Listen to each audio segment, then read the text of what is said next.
రోజు అగ్ని ప్రార్థన అగ్ని ప్రాకారముగా మమ్మల్ని మార్చబడడానికి అయ్యా మొదటి దినము ఈ రోజున ఏమని నేను ప్రార్థించాను, ఏమని మాట్లాడబోతున్నారు ప్రభా ఈ రోజున అని నేను ప్రార్థించగా దేవాతి దేవుడు నాతో మాట్లాడిన మాట జకర్యా గ్రంథము 2వ అధ్యాయం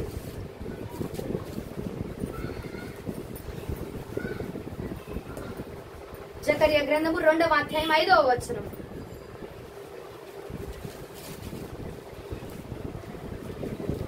నేను దాని చుట్టూ అగ్ని ప్రాకారముగా ఉందును, నేను దాని మధ్యను నివాసేనై మహిమకు కారణముగా ఉండును.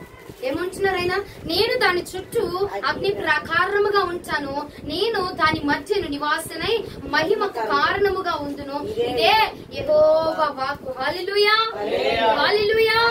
యెహోవా వాక్కును బట్టి సంతోషించిన వారముగా హల్లెలూయా. రోజున దేవాతి దేవుడు మనతో మాట్లాడుతున్న మాట అగ్ని ప్రాకారము. హల్లెలూయా అగ్ని ప్రాకారముగా నేను దాని చుట్టూ కూడా ఎలా ఉంచానంటే ఒక అగ్ని ప్రాకారముగా నేను ఉంచబడబోతున్నాను. అగ్ని ప్రాకారముగా తనకు ఉండి నేను తనని ఒక మహిమకు కారణ భూతురాలుగా నేను మార్చబోతు ఉన్నాను. దేవుడి రోజున మాట్లాడుతున్నారు. హల్లెలూయా. అగ్ని ప్రాకారముగా చండి కొన్ని చోట్ల కొన్ని పరిసరాలలో కొన్ని జీవితాలలో ప్రాకారము లేక వారి జీవితాలు ఏమైతే కూలిపోతున్నాయంట, వారి జీవితాలు ఏమైపోతున్నాయి అంటే పడిపోతున్నాయంట. భక్తికి ఒక ప్రాకారము లేక, భక్తిలో ఒక ప్రాకారము వారి కలిగి ఉండక, ఆత్మీయ జీవితంలో ఒక ప్రాకారమును కలిగి ఉండక, శారీరకమైన జీవితంలో ఒక ప్రాకారాన్ని కలిగి ఉండక వాళ్ళు ఏమైపోతుందంటే వాళ్ళ స్థితి కూల్చివేయబడిపోతుంది. కూల్చివేయబడిపోయి వారు పతనం అయిపోతున్నారు అని దేవుడి రోజున ఆయన అంటూ ఉన్నారు. నేను ఒక అగ్ని ప్రాకారముగా నేను మీ మధ్యలో పని చేయబోతున్నాను. చుట్టూరు కూడా ఒక అగ్ని ప్రాకారముగా ఉంటాను. ఇన్ని రోజులు నా బిడ్డల ప్రాకారము లేక వారి భక్తిలో పడిపోవడానికి కారణం ఏమిటంటే వారికి ఒక ప్రాకారం లేదు, ఒక సపోర్ట్ అంటూ లేదు, ఒక బలం అంటూ లేదు. వారు పడిపోయారు.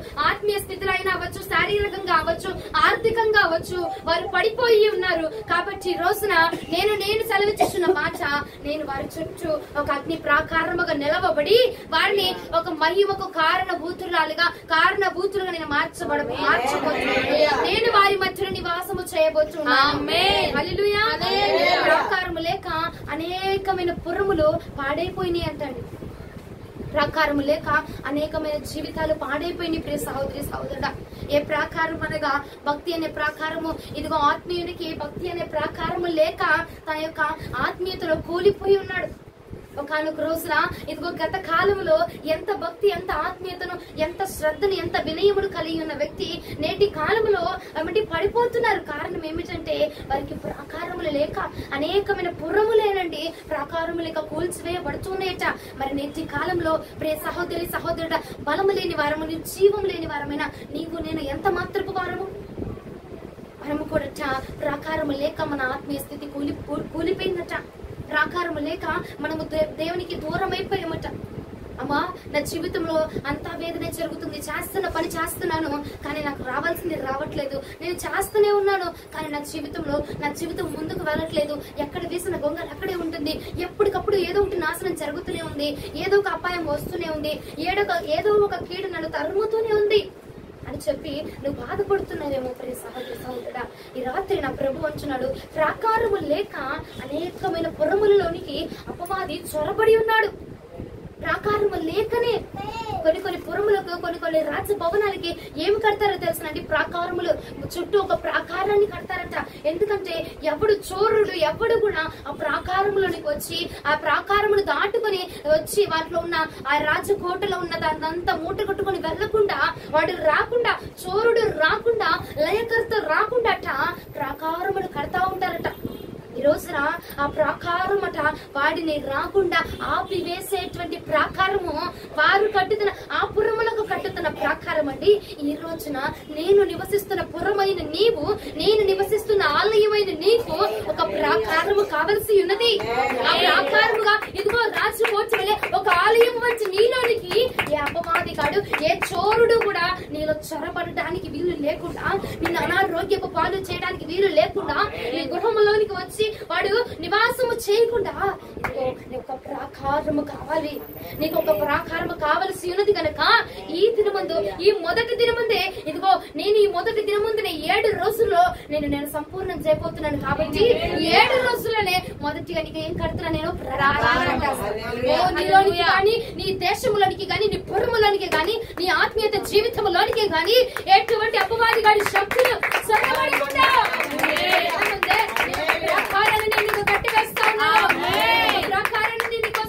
ఏర్పాటు చేస్తా ఉన్నా. వాడికి ఏ దారి కనబడకుండా వాడి దారులను నేను మూసివేయబోతున్నాను. మామూలు ప్రాకారం కాదు నేను కడుతుంది, ఒక అగ్ని ప్రాకారం. ఒక అగ్నిగా వచ్చి ఒక ప్రాకారముగా నేను నిలవబడబోతున్నా. ఈ రోజు మొదలుకొని వాడి నీ లోనికి గాని, నీ యొక్క పరిసర ప్రాంతాల్లోనికి గాని, నీ చుట్టుపక్కల గాని నిన్ను ఆవరించడానికి వీలు లేకుండా నేనే నిన్ను ఆవరించబోతున్నాను. ప్రాకారముగా నేనే నీ చుట్టూ నిలవబడబోతున్నాను. మొదటి రోజు నేను నీకు ప్రాకారం కడుతున్నాను.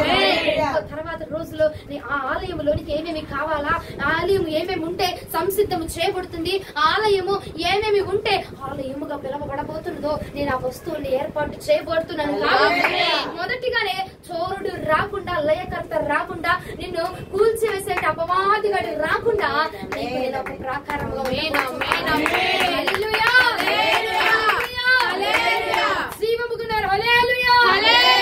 దేవునికి మహిమ ఘనత ప్రభావములు కలుగుడుగా. నేటి కాలంలో చాలా జీవితాలండి ఒక్కటి కోల్పోయి ప్రాకారము లేకనే మనమందరం పాడైపోతున్నాము. ఒక ప్రాకారముగా, ఒక గైడెన్స్ గా దేవాతి దేవుడు ఈ రోజు మొదలుకొని నీకు నాకు కూడా ఒక ప్రాకారముగా ఉండబోతున్నాడు. ఇగో ఆ ప్రాకారం ఎందుకమ్మా అంటే నేను చెప్తా ఉన్నాను. ఆ ప్రాకారం దేనికోసమమ్మా, దేనికోసం కడుతున్నాడు ఆ ప్రాకారం? నాకు దేనికమ్మా ఆ ప్రాకారం ఏంటి, ఆ గోడ ఏంటి, అదేంటి ఇదేంటి నాకేం అర్థం కావట్లే, ఆ ప్రాకారం ఏంటి అనుకోబాకండి.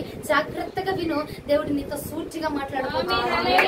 ప్రాకారం అనగా ఇదిగో నీవు ఒక ఆలయముగా ఆయనకి నిర్మించబడ్డావు. అయ్యా నేను నీ కోసం బ్రతుకుతాను, లేదంటే నేను క్రీస్తు ప్రభుల వారి కోసమే నిలబడతాను, నాకు ఈయన తప్ప మరొక దేవుడు వద్దు, ఈయన తప్ప మరొకటి ఏది వద్దు అని చెప్పి భక్తిగా ఉన్నావు. నువ్వు భక్తిగా భద్రముగా దాచబడి ఉన్నావు. కానీ దాచబడిపోయిన భక్తిని చోరుడట, లయకర్తట తీసుకొని వెళ్ళిపోవడానికి వాడు వేగముగా నీలోనికి వచ్చేస్తా ఉన్నాడట. దేనికోసం అంటే ఇదిగో నీ చుట్టూ ఒక ప్రాకారం లేకపోవడం వలన వాడు నీలోనికి వచ్చి నువ్వు చేస్తున్న భక్తి ఏమైపోతుందంటే చేస్తున్నావు, కాకపోతే ఆ మరుసటి రోజుకి ఆ భక్తి ఉండట్లేదు. చదువుతున్నావు బైబిల్, కానీ ఆ వాక్యం అనేది నీలో స్థిరముగా కట్టబడట్లేదు. నువ్వు భక్తిలో ఉంటున్నావు, ప్రార్థనకి వెళుతున్నావు, అంతా చేస్తున్నావు, కానీ నిన్ను ఆత్మీయముగా నడిపించనివ్వకుండా చేస్తా ఉన్నాడు అపవాది. కారణం ఏమిటంటే నువ్వు చేస్తున్న వెంటనే వాడు వచ్చి, చోరుడు వచ్చి నిన్ను దోచుకొని వెళ్ళిపోతున్నాడట. ముండ్ల పొదలలో, తుప్పల్లో, ఇదిగో అరణ్యములో తోసివేస్తా ఉన్నాడట. నువ్వు విన్నదాన్ని, నువ్వు చేసిన దాన్ని అంతటి కూడా వ్యర్థము చేస్తా ఉన్నాడట లయకర్త వచ్చేసి. అందుకని నా ప్రభు అంటున్నాడు, నీకు మొదటిగా కట్టవలసినది ఏమిటంటే ప్రాకారమైన. అది నేను మామూలుగా కట్టట్లేదు, నీకు ఒక అగ్ని ప్రాకారముగా, ఒక అగ్నిగా నేను ఉండబోతున్నాను. అగ్నిగా నేను మండించబోతున్నాను. వాడు రావాలని, నీ వైపు రావాలని చూసినా, ఆ ప్రాకారాన్ని పడద్రోత్తమని చూసినా, అక్కడ కట్టబడుతున్నది అగ్ని ప్రాకారముగా. అగ్నికి వాడు ఆహుతైపోబోతున్నాడు, అగ్నిలో వాడు కాలిపోబోతున్నాడు, అగ్నిలో వాడి తలపులు కాలిపోబోతున్నాడు, నేను ఆవరించబోతున్నాను.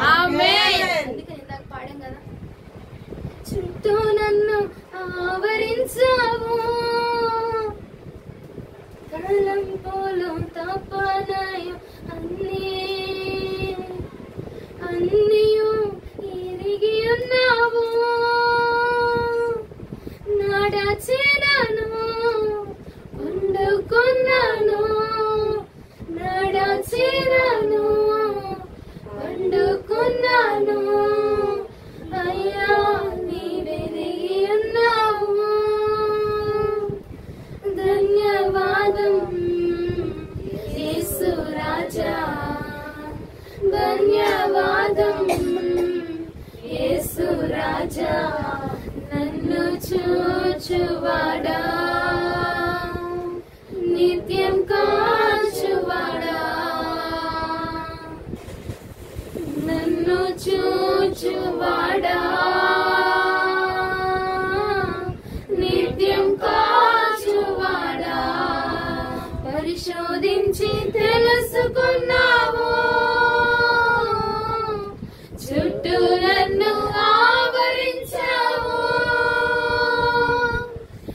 పరిశోధించి తెలుసుకున్నావు. చుట్టూ నన్ను ఆవరించావు. కూర్చుండుట లేచి ఉండుట, కూర్చుండుట లేచి ఉండుట, బాగుగా ఎరిగి ఉన్నావు రాజా, బాగుగా ఎరిగి ఉన్నావు. బాగుగా ఎరిగి ఉన్నాడంటే అందుకే ఆయన అంటున్నాడు, చుట్టూ నన్ను ఆవరించావు దేవా. హల్లెలూయా. ఈ రోజు ఇది నువ్వు మొదలుకొని మన ప్రభువు నిన్ను చుట్టూ ఆవరించాము. అగ్ని ప్రాకారము మన మధ్యలో, ప్రాకారము లేక పాడైపోయే పురువా, ఇదిగో అగ్ని ప్రాకారము నిన్ను చుట్టూ నేను కట్టబోతాను. దిగులు పడాల్సిన, అభ్యంతర పడాల్సిన, ఇదిగో గోచాడాల్సిన అవసరం లేదు. ఎందుకంటే ఒక ప్రాకారముగా నేను నీకు ఉండబోతున్నాను. నేను చేస్తా ఉన్నాను, నాలో సంపూర్ణం అవ్వట్లేదు, నేను అనుకుంటున్నాను కానీ అవ్వట్లేదు, నేను చేద్దాం అనుకున్నాను చేయలేకపోతున్నాను అని అంటే నీ ఆలోచనలు, నీ తలంపులు అన్ని కూడా అపవాదిగాడు ఏం చేస్తానంటే దొంగలించేస్తా ఉన్నాడు. చోరుడు వచ్చి నీ ఆలోచనలు దొంగలించేస్తున్నాడు. నువ్వు చేద్దాం అనుకుంటావు, అయ్యా ఇలా చేద్దాము అనుకుంటున్నా, భక్తి ఇలా చేద్దాం అనుకుంటున్నా, నేను ప్రార్థన చేసుకుంటా, పలానా టైంకి ప్రార్థన చేసుకుంటా, పలానా విధంగా నేను కూర్చుంటాను ప్రభా అని నువ్వు అనుకుంటున్నావు. కానీ ఏం జరుగుతుందంటే నీ తలంపులు కూడా వాడు ఏం చేస్తున్నాడు, చోరుడు వచ్చి దొంగలించేస్తా ఉన్నాడట. చోరుడు వచ్చి ఇదిగో మైదానము వలె ఉండగా నువ్వు మైదానము వలె ఉన్నావట, విస్తరించబడి మైదానము వలె ఉన్నావట. మైదానము ఖాళీగా ఉందనుకో ఎవడు రాకుండా ఉంటాడా అండి? మైదానము ఖాళీగా ఉందనుకో ఆడుకోవడానికి కానీ దేనికైనా రాకుండా ఉంటారా? తప్పకుండా వచ్చేస్తాడు అపవాదిగాడు. నువ్వు ఎప్పుడు ఖాళీగా ఉంటావా, ఎప్పుడు విస్తరించబడి ఉంటావా, ఎప్పుడు ఖాళీగా దొరుకుతావా, అప్పుడు వచ్చి నిన్ను పాడు చేసేద్దాము, అప్పుడు వచ్చి నిన్ను లయపరిచేద్దామని చెప్పి అపవాదిగాడు ఎదురు చూస్తున్నాడట. ప్రాకారము, మైదానమునకు ప్రాకారము లేనప్పుడు అండి అనేక విధమైన పలు రకాలైన మనుషులు వచ్చి ఆ యొక్క మైదానమును పాడు చేస్తారట. ప్రియ సహోదరి సహోదరుడా, ఇన్ని రోజులు నువ్వు ప్రాకారము లేక ఒక మైదానము వలె ఉన్నావు కనుక ఇదిగో నా ప్రభు అంటున్నాడు, మైదానము వలె ఉన్న నిన్ను ఒక ప్రాకారముగా నేను నిన్ను మార్చబోతున్నాను. ప్రాకారముగా నిన్ను మార్చబోతున్నాను. ఆ ప్రాకారము దాటి మరొకటి నిల్లోనికి రాకూడనట్లుగా, ఆ ప్రాకారము దాటి రాకుండా నేను ఒక ప్రాకారములో ప్రాకారం నేను కట్టబోతున్నాను. వాడిని కాల్చివేయబోతున్నాను, చోరుడిని కాల్చివేయబోతుంది, అపవాదిని కాల్చివేయబోతుంది. అగ్ని ప్రాకారాన్ని నిన్ను కోసం కట్టబోతున్నాను.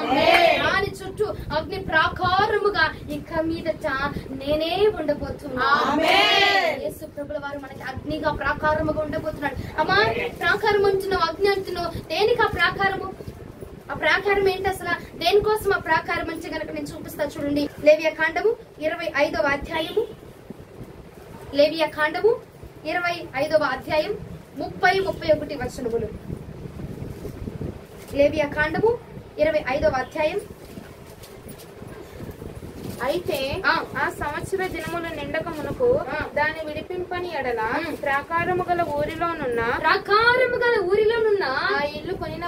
ఆ ఇల్లు కొనిన వానికి వాని తరతరములకు అది స్థిరముగా ఉండును. చాలు 31వ వచనం చదవండి. చుట్టూను ప్రాకారము లేని గ్రామములో ఇండ్లను వెలుపలములుగా ఎంచవలెను అని విడుదల కావచ్చును. అవి సునాద కాలములో తొలగిపోవును. సునాద కాలంలో ఏమైపోతాయట? ప్రాకారము లేని గృహములు ఏమైపోతాయట? తొలగిపోతాయట. ప్రాకారము లేని గృహములట విడిపించబడిపోతాయట. విడుదల ఇక వాటిని ఎప్పుడు పట్టించుకోవట, తొలగిపోతాయట. ఇక అదే మరలా 30వ వచనంలో ప్రాకారము దగ్గర నుంచి ఒక్కసారి చదువుతారు. ప్రాకారము గల ఊరిలోనున్న ఆ ఇల్లు కొనిన వానికి వాని తరతరములకు అది స్థిరముగా ఉండును. హల్లెలూయా. ప్రాకారము కలిగిన చోటు నువ్వు ఉంటే గనక నువ్వేమవబోతున్నావు? అక్కడ స్థిరముగా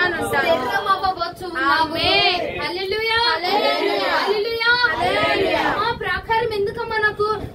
ప్రాకారం అని అడుగుతున్నా ఇందా నుంచి. ఆ ప్రాకారం నాకు ఎందుకంటే గనక ఇగో ఇక్కడ లేవియాకాండంలో చూసుకుంటే గనక నువ్వు స్థిరపరచబడబోతున్నావు.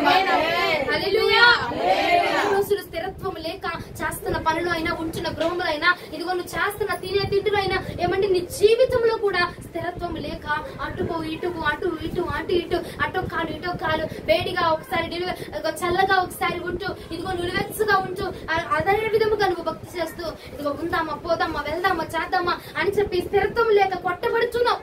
అసలు ఏమిటి నా జీవితం అర్థం కావట్లేదు, ఏమైపోతుంది నా జీవితం అర్థం కావట్లేదు, నేను చేస్తూనే ఉన్నాను కానీ ఎటు పడితే అది పోతా ఉన్నది, నేను చేస్తూనే ఉన్నాను, నా కష్టం అంతా చేస్తూనే ఉన్నాను, నా కష్టం అంతా చేస్తూ ఉన్నాను, నా శరీరానికి ఉన్న బలం అంతా తీసుకొచ్చి కూడగట్టి చేస్తా ఉన్నా కానీ అది ఎటు పడితే అటు పోతా ఉన్నది అంటే అని నువ్వు బాధపడుతుంటే గనక ఇదిగో ఈ ప్రాకారము ఈ రోజున నా ప్రభు ఎందుకు ఇస్తున్నారు తెలిసిన, ఇదిగో నువ్వు స్థిరపరచబడిన నిన్ను స్థిరపరచడానికి నా ప్రభు ఒక ప్రాకారాన్ని ఏర్పాటు చేస్తున్నాను. నీవు వింటున్న చోట, నీవు ఉంటున్న చోట ప్రతి విషయంలో నీకు స్థిరత్వం నా ప్రభు కలిగించబోతున్నాడు. స్థిరం లేక ఇదిగో ప్రాకారం లేక కొట్టుకుని పోతున్నావా, ఇదిగో నా ప్రభువు నిన్ను స్థిరపరచబడబోతున్నాడు. చింతిస్తున్నావు, ఏ విషయం గురించి నువ్వు బాధపడుతున్నావో ప్రియ సహోదరి సహోదరుడా, అయ్యా అయ్యా వెళ్ళిపోతుందయ్యా, గాలికి ఎగిరిపోతున్న పొట్టు వల్ల నా జీవితం అయిపోతుంది, అయ్యా చేస్తున్నాను, కష్టిస్తున్నాను, శ్రమిస్తున్నాను, అయ్యా నా బ్రతుకు కానీ ఏమీ అర్థం కావట్లేదు ప్రభా, ఎలా అయిపోతుందో తెలియట్లా, వాడు ఎప్పుడు వచ్చి నా మీద దాడి చేస్తున్నాడో నాకు అర్థం కావట్లా, అపవాది ఎప్పుడు వచ్చేసి, చోరుడు ఎప్పుడు వచ్చేసి, లైకర్త ఎప్పుడు వచ్చేసి నన్ను పాడు చేసేస్తున్నాడు, నా మీదకి ఎప్పుడు వచ్చి వాడు ఎలా దూరిపోతున్నాడో నాకు అర్థం కావట్లేదు, అయ్యా అయ్యా నా ఈ జీవితం ఏంటో నాకు అర్థం కావట్లా అని నువ్వు బాధపడుతుంటే గనక ఇదిగో నా ప్రభు నీకు ప్రాకారాన్ని ఏర్పాటు చేస్తాడు. ఈ ప్రాకారం ద్వారా నువ్వు స్థిరపరచబడబోతున్నావు, నువ్వు కదల్చబడవు, నువ్వు వెనక్కి తిరగవిక, ఎక్కడ ఉన్నావో ఆ స్థలములో ఆ స్థానములో నా ప్రభు నిన్ను స్థిరపరచునుగా. ఏ విషయంలో అయినా సరే అండి, కదల్చబడిపోతూ ఉందామా పోదామా ఊడుదామా ఉండిద్దా పోయిద్దా అని చెప్పి నువ్వు గాబరా పడుతున్నావేమో, కానీ నా ప్రభు శ్రేష్టముగా సూచిగా నా ప్రభు అంటున్న మాట, ప్రాకారముగా నేనే ఉండి నేను స్థిరపరుస్తా. ఎందుకంటే ఎక్కడికి కదల్చబడడానికి వీలు లేదు, నువ్వు కదల్చబడాల్సిన అవసరం, ఎందుకంటే నేను వస్తున్నాను కదా రంగంలోకి, నేను దిగినప్పుడు నేను బాధపడాల్సిన అవసరం. హల్లెలూయా. నేను వచ్చినప్పుడు నీ పొజిషన్ లోనికి నేను వచ్చినప్పుడు, నిన్ను కాపాడడానికి నేను వచ్చినప్పుడు ఎవడో వస్తాడు, ఏదో చేస్తాడు, ఏదో అయిపోయింది, నా దగ్గర ఉన్నది నేను కోల్పోతానేమో అని చెప్పి నువ్వు బాధపడాల్సిన అవసరంలా. ఇచ్చింది నేను, స్థిరపరచబోయేది కూడా ఇచ్చింది నేను, స్థిరపరిచేది కూడా నేను నిన్ను స్థిరపరచబోతున్నాను. స్థిరత్వము కొరకు బిగ్గరగా చప్పట్లు కొడదామా? నిన్ను స్థిరపరచును గాక, స్థిరపరచును గాక, స్థిరపరచును గాక. ప్రాకారముగా నీ కాలు ఇక కూలిపోదు, నీ జీవితం ఇక కూలిపోదు. నా ప్రభు ప్రాకారంగా ఉంటున్నాడు గనక నీటి నుంచి నీ ఆత్మీయ స్థితిలో అయినా నువ్వు పడిపోవిక, నీ శారీరకమైన జీవితంలో నువ్వు పడిపోవిక, నీ ఆర్థిక పరిస్థితులు నువ్వు కృంగిపోవిక. నా ప్రభు ఒక ప్రాకారముగా నేను నిన్ను స్థిరపరచబోతున్నాను. ఒక్కసారి 30 వచ్చిన ఒక్కసారి మరలా ప్రాకారం దగ్గర చదువుదామా? ప్రాకారము గల ఊరిలోనున్న ఆ ఇల్లు కొనిన వానికి వాని తరతరములకు అది స్థిరముగా నుండును. ఎందుకమ్మా అగ్ని ప్రాకారం? మాకు మామూలు ప్రాకారం అయితేనే స్థిరపరచబడిపోతుందట, మనకు మన దేవుడు అగ్ని ప్రాకారం చేశారు. అగ్ని ప్రాకారం కదల్చబడవంతే, ఎవడాడు నిన్ను కదిలించేది? నా ప్రభు నేను స్థిరపరచు. ఏ స్థితిలో అయినా ఏ స్థానంలో అయినా నా ప్రభు ఇచ్చినది ఎవ్వడు కూడా నీ నుంచి దొంగలించడు. స్థిరముగా నేను ఉంచుతున్నాను. ఏ విషయంలో స్థిరత్వం లేక కదిలించబడుతూ అయ్యా జరిగిద్దా జరుగుదా, ఉంటానా ఉంటున్నా, వెళ్తానా వెళ్ళనా అని కదలాడుతున్నా చూసావా, ఏం జరిగిద్దో అర్థం కాక వెళ్తామా వెళ్ళమా, ఉంటామా ఉండమా, ఏం జరిగిపోద్దు ప్రభా అని ఆందోళన చెందుతున్న ప్రతి విషయంలో కూడా నా ప్రభు నేను స్థిరపరచునుగా. ప్రాకారముగా ఆయనుండి ఇవ్వండి, ప్రాకారముగా ఆయనుండి. ప్రాకారం లేకపోతే ఆటోమేటిక్ గా వచ్చి చోరుడు దొంగిలించేస్తాడు, కానీ ఆయన అంటున్నాడు మొదటిగా నేను నీకు ప్రాకారం వేసేస్తా. ఏంటి ఈ రోజు నేను నీకు ప్రాకారం వేసేస్తా, నీ చుట్టూ నేను ప్రాకారం వేసేస్తా, అగ్ని ప్రాకారం వేస్తా, మామూలుది కాదు. అగ్ని ప్రాకారం వేసి నేను ఇక సెక్యూర్ గా ఉంచుతా, ఇక సెక్యూర్ గా ఉంచి నిన్ను నేను ఇంకా అక్కడ స్థిరపరిచేస్తా. స్థిరత్వం నీకు ఇచ్చేస్తా నేను.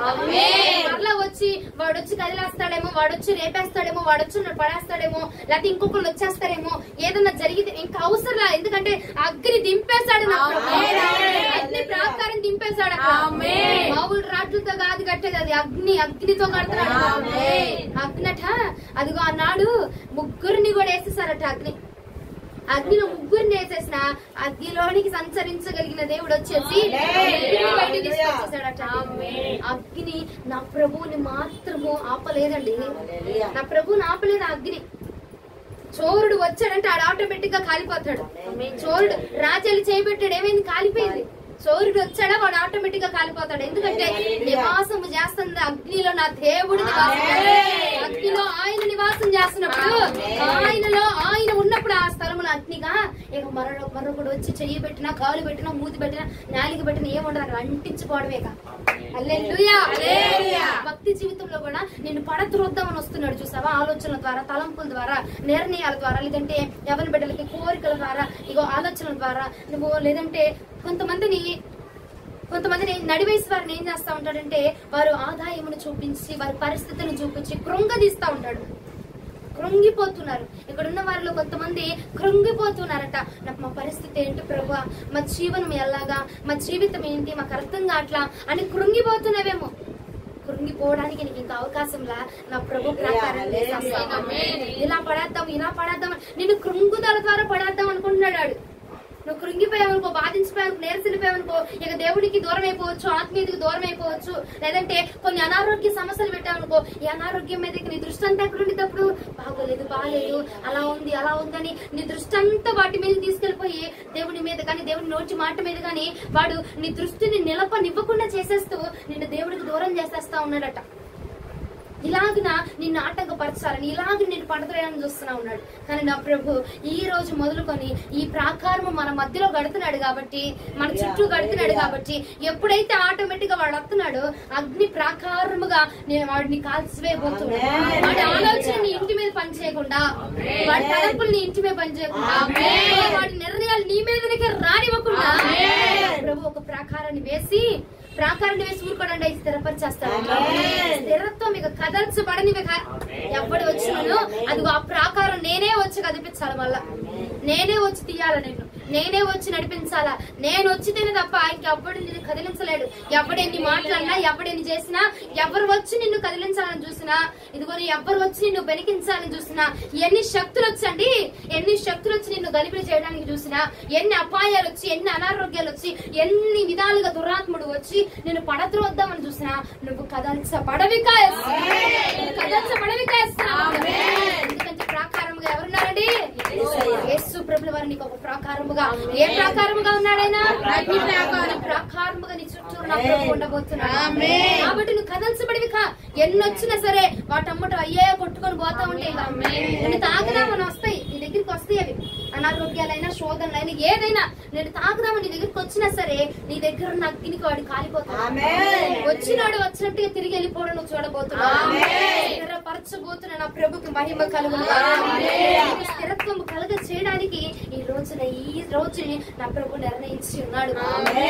గత కొన్ని రోజులుగా ఈ సంవత్సరం మొదలైనది అప్పటి నుంచి కూడా నువ్వెంతో గాబరా పడుతూ, ఎంతో ఇబ్బంది పడుతూ, ఎంతో టెన్షన్ పడుతూ, ఏమండి కదల్చబడుతూ అటు ఇటు కొట్టుకు మిట్టుకులాడుతూ ఊపిరి సరిగా శ్వాస తీసుకొని సరిగా నిద్రపోయి అలజడి లేకుండా, ప్రాణమును నీరసం లేకుండా ఎంత హాయిగా పడుకొని చాలా కాలం అయిపోయింది.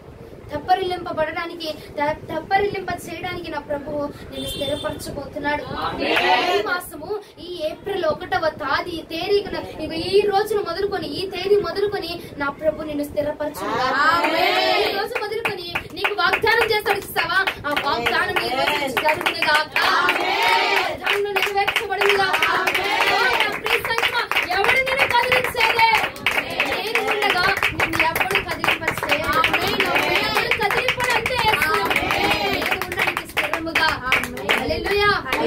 ప్రభువుకి మహిమ కలుగునుగాక. వచ్చిన చూపించిన ముగిస్తాను. కీర్తనలు 122వ కీర్తన 7వ చరణం.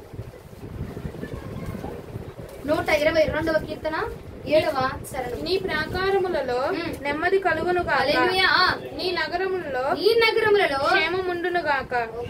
మరొక్కసారి ధ్యానం చేద్దామా? నీ ప్రాకారములలో నెమ్మది కలుగునుగాక, నీ నగరులలో క్షేమముండునుగాక. నీ ప్రాకారములలో నెమ్మది కలుగునుగాక, నగరులలో క్షేమముండునుగాక. నుంచి నీ యొక్క యొక్క ప్రకారం చుట్టూ నా ప్రభు నెమ్మదిని కలగదు. ఈ రోజు గందరగోళము, ఇన్ని రోజులు టెన్షన్లు, ఇన్ని రోజులు ఆందోళన, ఏమైపోద్దు, ఏం జరిగితే ఏమైపోద్దు, ఎటు నుంచి ఏమైపోద్దు, ఏం జరిగింది దేవుడా, ఏం చేయలేకపోతున్నామయ్యా అని టెన్షన్ టెన్షన్ టెన్షన్ అల్లచెడితోటి కొట్టుకు మిట్టుకు ఆడిపోయావు కానీ నా బిడ్డ ఈ రోజు నా ప్రభు నీ ప్రకారం చుట్టూ నెమ్మది వేసేస్తున్నాడు. ఇక మరలా నీకు గాబరు పడ్డానికి కానీ, టెన్షన్ పడ్డానికి కానీ, ఆందోళన చెందడానికి ఇక వీలు లేకుండా నెమ్మది నా ప్రభు నీకు చుట్టూ ఉంచునుగా. అగ్నిగా ప్రకారముగా నేను వస్తున్నా, స్థిరపరచడానికి వస్తున్నా, నెమ్మదిని దయచేయడానికి నేను వస్తున్నా. నెమ్మది లేక చాలా రోజులుగా కొట్టుకు మిట్టుకు ఆడావు కదా.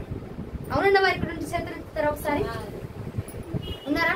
నెమ్మది లేకుండా కొట్టుకు మిట్టుకు ఆడుతాం. గమనించండి, నెమ్మది లేకుండా కొట్టుకు మిట్టుకు అడిగిపోయి ఏం జరిగిపోతావు ప్రభా, అయ్యా ఏం చేస్తే ఏమైపోద్ది నాయనా, ఏం మాట మాట్లాడితే ఏమైద్ది దేవా, అయ్యా ఏంటయ్యా ఏం అర్థం కావట్లేదు, ఎంతో చక్కగా ఉన్న జీవితము అసలు ఏమి అర్థం కావట్లేదు ప్రభా, ఏం జరిగిపోతుంది, ఇలా గలిబిలైపోతుంది ఏంటయ్యా అని చెప్పి నువ్వు గాబరా పడిపోయావు, ఇబ్బంది పడిపోయావు, టెన్షన్ పడిపోయావు.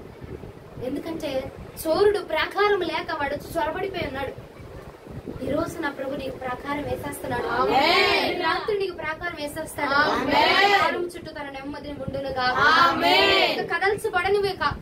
కదల్చబడవు, ఇంకా గాబరా పడవు, స్థిరపరచబడబోతున్నావు నెమ్మది.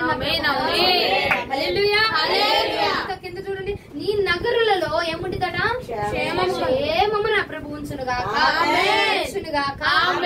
క్షేమముగా మీరు ఉండబోతున్నారు. అంటే ఏంటి తెలిసిన, ఇదిగో తడిగుడ్డ వేసుకుని నెమ్మది పడుకో, ఇక చాలు, గుడ్డల మీద చేతులు వేసుకుని నిబ్బరంగా హాయిగా సంతృప్తిగా నిద్రపోయి రాత్రి నా ప్రభు క్షేమాన్ని ఉంచబోతున్నాడు. నీ చుట్టూ, నీ ఇంటి చుట్టూ, నీ కుటుంబం చుట్టూరు, నీ ఆత్మీయత చుట్టూరు, నీ భక్తి చుట్టూరు కూడా నా ప్రభు క్షేమాన్ని ఉంచబోతున్నాడు. అయ్యా భక్తిలో పడిపోతున్నాను ప్రభా, అయ్యా చేద్దాం అనుకుంటున్నావు అక్క, అసలు నేను ఎలా ఉండేదాన్ని, నీతో నాకు బంధం ఎలా ఉండేది, కానీ నేడు ఎలా అయిపోతుంది అని ఆలోచించావో ఆలోచించలేదు నాకు తెలియదు, కానీ ఆలోచించిన బిడ్డలతో దేవుడు అంటున్నాడు, ఇక నేను క్షేమంగా నేను ఉంచుతాను, స్థిరపరుస్తా, భక్తిలో ఆత్మీయతలో నేను స్థిరపరుస్తా. దేనికోసం నువ్వు గాబరా పడ్డావో, దేన్నైతే చొరబడ్డాడో, దేన్నైతే చోరుడు ఇన్ని రోజులుగా దొంగలించాడు చూసావా, నీ మనశ్శాంతిని, నీ యొక్క ఆత్మీయ స్థితిని, నీ భక్తిని దొంగలించాడే, దానిని నేను స్థిరపరుస్తాను, దాని చుట్టూ నేను క్షేమాన్ని ఉంచుతాను. నువ్వు ఇక గాబరా పడద్దు, నువ్వు టెన్షన్ పడద్దు, నువ్వు స్థిరపరచబడబోతున్నావు, నెమ్మది నీ ప్రకారముగా నా ప్రభువు మనందరినీ మార్చునుగా. ఏం టెన్షన్ పడద్దు, నువ్వు ఆత్మీయత విషయంలో అయినా, శారీరకంగా అయినా, ఆర్థికంగా అయినా ఒకటే చేయి, అయ్యా నువ్వు నాకు ప్రాకారముగా ఉన్నావు కదా, నన్ను నువ్వు స్థిరపరచబోతున్నావు కదా, నాకు నెమ్మదిని దయచేయబోతున్నావు కదా, నువ్వే చూసుకొని ప్రభుకి అప్పచెప్పు. నా ప్రభు ఎంటర్ అయ్యి అదిగా ముగ్గురు అగ్నిగుండంలో ఉండగా ఎలా ఎంటర్ అయ్యాడో, నీ చుట్టూ కూడా, నీ మధ్యలో కూడా నా ప్రభు అలా ఎంటర్ నీ ప్రకారమా. నువ్వు భయపడాల్సిన అవసరం, నువ్వు భయపడద్దు, నువ్వు దిగులు చెందాల్సిన అవసరం, నువ్వు ఇక నిట్టూర్పులు పోవాల్సిన అవసరం, నెమ్మది ఉండబోతుంది, స్థిరత్వం కాపాడబడబోతున్నావు. కాబట్టి ఓ దిగులంతా వదిలిపెట్టిగా, వస్తాయి శోధనలు వస్తాయి, అన్ని వచ్చినా నీ ప్రాకారం దాటి నీలోనికి రావిక రానివ్వండి, నీ దగ్గర లోపలికి నేను రానివ్వని దాన్ని. ఇంటి చుట్టూ నేను ప్రాకారంగా ఉన్నాను, నీ చుట్టూరు నేను ప్రాకారంగా ఉన్నా. అయ్యా నా ఇంటి చుట్టూరు ఉన్నావు, మరి నా లోపలికి అనారోగ్యం పడుతున్నాడు అంటే నీ చుట్టూరు కూడా నేను ఆవరించిపోతున్నాను. నేను చుట్టూ ఆవరించి, నేను శోధించి తెలుసుకొని నేను ఈ చుట్టూ ఆవరించి నేను ఒక ప్రాకారం నీ చుట్టూ కట్టబోతున్నాను. నెమ్మది కలగ చేయబోతున్న దేవునికి మహిమ కలుగునుగా, పరచబోతున్న దేవునికి మహిమ కలుగునుగా. ఆనందించుదుముగాక, నెమ్మదిని పొందుదుముగాక, స్థిరత్వము పొందుదుముగాక. అనంతరము ఇదిగో ఆయన రాజ్యములో స్థిరపరచబడుదుముగాక. రాజ్యము కోసం కూడా నీ పోరాటం దేనికోసం ఉందో దానిలో నిన్ను స్థిరపరుస్తుందిగాక. ప్రాకారం కోసం సిద్ధపడండి, ఆ రాజ్యం కోసం సిద్ధపడండి. ఆటోమేటిక్ గా అన్ని నా ప్రభు సిద్ధం చేసేస్తాడు నీకు. ఆ ప్రాకారం అగో అయ్యా నీ రాజ్యంలో నేను ఉండాలయ్యా, అందుకోసం నా చుట్టూరు భక్తి అనే ఆత్మీయత అనే ప్రాకారాన్ని కట్టు. నా ఆత్మీయతను నేను కోల్పోయి, నేను భక్తిని కోల్పోయి నేను నీకు దూరం అయిపోతున్నా. అవునా, నేను దూరం అయిపోతున్నా, ప్రార్థన సరిగ్గా చేయలేకపోతున్నా, ఆత్మీయతలో భక్తిలో ఎదగలేకపోతున్నాను ప్రభు. ఇంకా నేను రోషం కలిగి నీకోసం నిలవబడాలి ప్రభు, నీకోసం నేను ఇంకా గొప్పగా నేను నిలవబడాలి ప్రభు. ఎంతో మంది గొప్ప సేవకులు దేవుని కోసం రోషం కలిగి బ్రతికి ప్రాణాలను సైతం విడిచిపెడుతున్నారు. అలాగా అయ్యా నీ కోసం నీ జీవ గ్రంథంలో నా పేరు లిఖించబడడం కోసం అయినా నా చుట్టూరు ఒక ప్రకారముగా ఉండండి, నా ఇంటి చుట్టూరు ఉండండి, నా బిడ్డల చుట్టూరు ఉండండి అని నువ్వు ప్రార్థన చేయగా నీ ప్రకారముగా నా ప్రభు మన మధ్యలో నివాసము చేయబోతున్నాడు. వాక్యము ప్రభు మన వినికిడిలో దీవించునుగాక. ఆమేన్.